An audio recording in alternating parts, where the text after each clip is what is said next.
नमस्कार दोस्तों, अगर आपको भी भारत और इंग्लैंड के बीच खेला गया पहला वनडे मुकाबला पसंद आया हो तो इस वीडियो को दिल से एक लाइक जरूर करें। दोस्तों, 3 मैचों की वनडे श्रृंखला का पहला और अब तक का सबसे रोमांचक, सांसों को रोक देने वाला महामुकाबला आज क्रिकेट इतिहास की 2 बड़ी टीमें भारत और इंग्लैंड के बीच Vidarbha cricket association ground Nagpur में खेला गया। ऐसे में मुकाबले की शुरुआत हुई इंग्लैंड के टॉस जीतने को लेकर। जी हाँ, आज के इस रोंगटे खड़े कर देने वाले महामुकाबले में कप्तान जोस बटलर ने टॉस जीता और पहले बल्लेबाजी करने का फैसला किया और विपक्षी टीम भारत को गेंदबाजी के लिए आमंत्रित किया था। फिर मुकाबला शुरू हुआ। रनों की बारिश करने के इरादे से इंग्लैंड की ओर से फिलिप्स, साल्ट और बेन डकेट ओपनिंग बल्लेबाजी करने के लिए मैदान में उतरे। दोस्तों, इन दोनों ही बल्लेबाजों के कंधों पर इस महामुकाबले में अपने टीम को एक विस्फोटक ओपनिंग शुरुआत दिलाने की बड़ी जिम्मेदारी थी और दोस्तों ऐसा ही कुछ देखने को भी मिला। जी हाँ, और आते ही दोनों ही बल्लेबाजों ने भारतीय गेंदबाजों के खिलाफ अपना शानदार खेल दिखाते हुए पारी की पहली ही गेंद से टीम का स्कोर आगे बढ़ाना शुरू कर दिया। और दोस्तों, इसी बीच मैच का छठा ओवर स्ट्राइक पर खड़े बल्लेबाज फिलिप्स, साल्ट ने बुरी तरफ फोड़ डाला और गेंदबाजी करने आए हर्षित राणा को दिन में तारे दिखाते हुए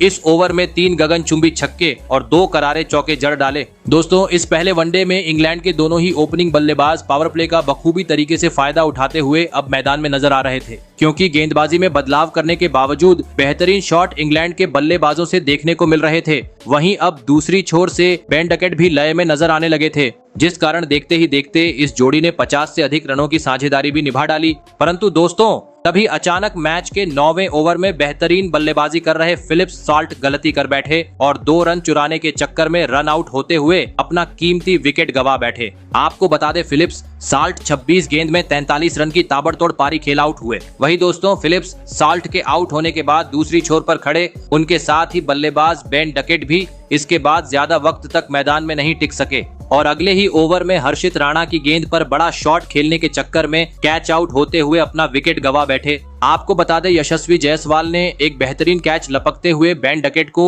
32 रनों पर पवेलियन भेजा। वही दोस्तों, बेन डकेट के आउट होने के बाद मैदान में उतरे हैरी ब्रूक भी इस पहले वनडे मुकाबले में कुछ खास प्रदर्शन नहीं कर पाए और इसी ओवर की अंतिम गेंद पर विकेटकीपर केएल राहुल के हाथों कैच आउट होते हुए बिना खाता खोले पवेलियन लौट गए। दोस्तों, शुरुआती ओवरों में खराब गेंदबाजी के बावजूद पावर प्ले के 10 ओवर के भीतर ही भारतीय टीम ने अब इंग्लैंड के 3 बड़े बल्लेबाजों को पवेलियन का रास्ता दिखा दिया था। ऐसे में अब इंग्लैंड की ओर से मैदान में उतरे कप्तान जॉस बटलर और अनुभवी बल्लेबाज जो रूट, फिर यहां से इन दोनों ही खिलाड़ियों ने भारतीय गेंदबाजों का सूझबूझ के साथ सामना किया और एक बार फिर टीम का स्कोर आगे बढ़ाते हुए जल्दी ही इंग्लैंड को 100 रन के पार पहुंचा दिया। दोस्तों, दोनों ही बल्लेबाज सीधी बल्लेबाजी करते हुए टीम का स्कोर आगे बढ़ा रहे थे, परंतु तभी मैच का 19वां ओवर लेकर आए टीम इंडिया के जादुई स्पिनर गेंदबाज रविंद्र जडेजा ने अपना जादू बिखेर दिया और ओवर की तीसरी गेंद पर इंग्लैंड के अनुभवी बल्लेबाज जो रूट को एलबीडब्ल्यू आउट करते हुए इंग्लैंड को चौथा झटका दे दिया। आपको बता दें, जो रूट 19 रन की पारी खेल आउट हुए।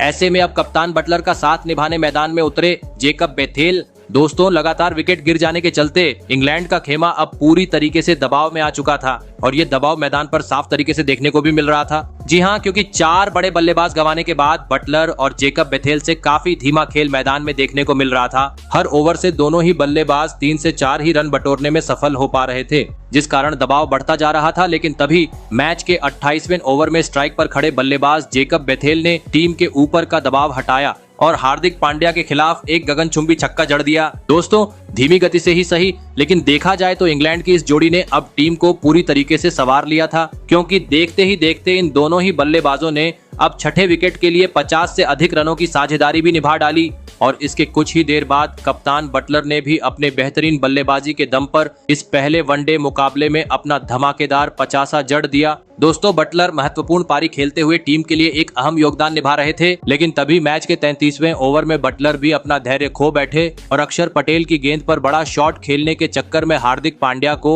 एक आसान सा कैच थमाकर अपना कीमती विकेट गवा बैठे। आपको बता दें, जॉस बटलर 52 रन की अहम पारी खेल आउट हुए। ऐसे में अब मैदान में उतरे विस्फोटक बल्लेबाज लियाम लिविंगस्टोन। लेकिन दोस्तों, लिविंगस्टोन आज एक बार फिर टीम के लिए एक बड़ी पारी खेलने से पूरी तरीके से चूक गए और आते ही गेंद को सीमा रेखा के पार पहुंचाने के चक्कर में कैच आउट होते हुए अपना विकेट गवा बैठे। आपको बता दें, हर्षित राणा ने लियाम लिविंगस्टोन को मात्र 5 रन पर पवेलियन का रास्ता दिखाया। दोस्तों, भारत की धारदार गेंदबाजी के सामने इंग्लैंड का बल्लेबाजी क्रम अब पूरी तरीके से बिखर चुका था, क्योंकि अभी तक 200 रन भी स्कोर बोर्ड पर नहीं लगे थे और 6 बड़े बल्लेबाज पवेलियन लौट चुके थे। थे। ऐसे में अब मैदान में उतरे ब्रायडन कार्स, परंतु दोस्तों वह भी भारत की घातक गेंदबाजी के सामने ज्यादा वक्त तक क्रीज पर नहीं टिक पाए और मोहम्मद शमी की अंदर आती हुई गेंद पर सीधा क्लीन बोल्ड होते हुए पवेलियन चलते बने। आपको बता दें ब्रायडन कार्स 10 रन बनाकर आउट हुए। ऐसे में अब बचे हुए अंतिम 10 ओवर में मैदान में आए आदिल रशीद। दोस्तों टीम इंडिया के सामने बड़ा लक्ष्य खड़ा करना था, तो अब पूरी जिम्मेदारी सेट हुए बल्लेबाज जेकब बेथेल के कंधों पर थी। लेकिन दोस्तों इस जिम्मेदारी को वह निभाने में पूरी तरह असफल रहे। जी हां, भले ही जेकब बेथेल ने संघर्ष करते हुए अपना 50 जड़ा, परंतु वह टीम को ज्यादा वक्त तक आगे नहीं बढ़ा पाए और रविंद्र जडेजा की गेंद पर एलबीडब्ल्यू आउट होते हुए 51 रन की पारी खेल पवेलियन लौट गए। ऐसे में दोस्तों अब इंग्लैंड के महज अंतिम 2 विकेट शेष थे और यह अंतिम 2 विकेट भी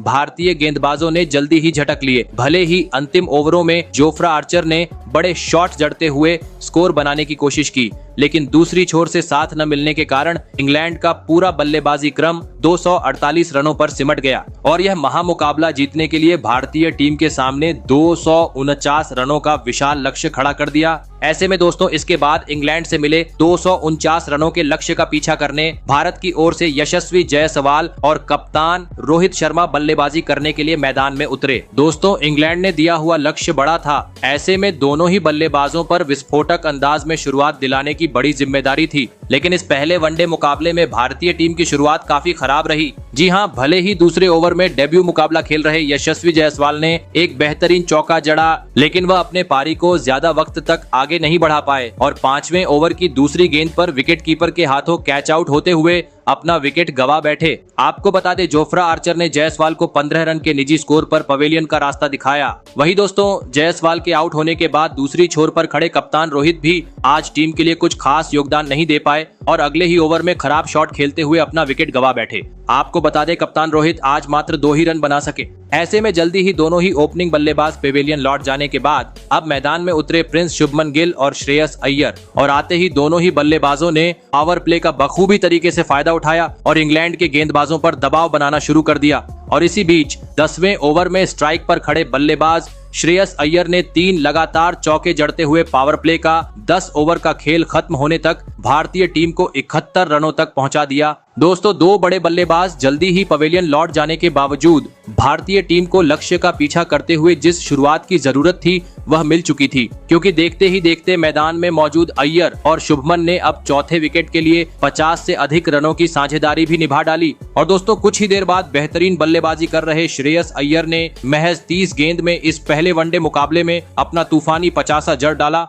दोस्तों टीम इंडिया की यह जोड़ी अब इंग्लैंड के गेंदबाजों पर पूरी तरीके से हावी हो चुकी थी, क्योंकि स्पिनर रहो या तेज गेंदबाज अब हर कोई दोनों ही बल्लेबाजों से बुरी तरह मार खा रहा था, जिस कारण अब पूरे स्टेडियम में भारतीय टीम का जल्लोष सुनने को मिल रहा था। लेकिन तभी टीम के लिए बहुमूल्य पारी खेल रहे अय्यर गलती कर बैठे और मैच के 16वें ओवर में एलबीडब्ल्यू आउट होते हुए पवेलियन लौट गए। आपको बता दें श्रेयस अय्यर ने 59 रन की पारी खेली। फिर शुभमन का साथ निभाने मैदान में उतरे अक्षर पटेल और आते ही आसमानी छक्का और जोरदार चौके के साथ उन्होंने अपने पारी का आगाज किया और इसके बाद दूसरी छोर पर खड़े शुभमन गिल का बेहतरीन तरीके से साथ निभाते हुए टीम को एक मजबूत स्थिति में ले जाना शुरू कर दिया। और इसी बीच उप कप्तान शुभमन गिल ने इस महत्वपूर्ण मुकाबले में अपना धमाकेदार 50 भी जड़ दिया। दोस्तों टीम इंडिया की बल्लेबाजी देख इंग्लैंड के कप्तान बटलर पूरी तरीके से परेशान हो चुके थे, क्योंकि हर पेत्रा आजमाने के बावजूद शुभमन और अक्षर पटेल रुकने का नाम नहीं ले रहे थे और हर ओवर में गेंद को सीमा रेखा के पार पहुंचाते हुए रनों की बरसात मानो जैसे नागपुर में कर रहे थे,